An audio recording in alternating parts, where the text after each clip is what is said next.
Panvision TV presents.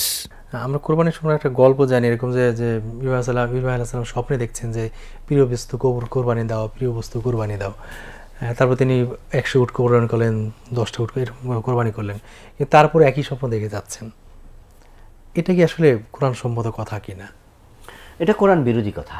জি, যদি হাদিস থাকতো তাহলে আমরা মিলিয়ে নিতাম যেটা কিভাবে তাদবিক দেওয়া যায়। এ কথা হাদিসেও নেই। জি, কোনো আলেম বলেছেন, অথচ কোরআন মাজিদে কি আছে? ইন্নী আরা ফিল মানামি আন্নী আযবাহু ফানজুর মাযা তারা। হে আমার প্রিয় সন্তান, ইয়া বুনাইয়া ইন্নী আরা ফিল মানাম, যে আমি স্বপ্নে দেখেছি। ইন্নী আযবাহুকা, অবশ্যই ইন্নী আরা, ইন্নী আযবাহু, নিশ্চয়ই জি, আমি তোমাকে জবাই করছি। তো কত স্পষ্ট স্বপ্ন, আর আমরা এটাকে নিয়ে গেলাম প্রিয় বস্তু কোরবান করো। ওটা কোরআনের সাথে এটা উল্টা হয়ে গেল, একেবারে কন্ট্রাডিক্টরি। কন্ট্রাডিক্টরি হয়ে উল্টা হয়ে গেল। এই জন্য এই কথাগুলো আছে কোনো বইতে আছে, কিন্তু যেহেতু কোরআনে নাই, হাদিসে নাই, আর বিষয়টা কোরআনের সাথে যদি সাংঘর্ষিক হয় তাহলে তো সাবধান হয়ে বলা লাগবে।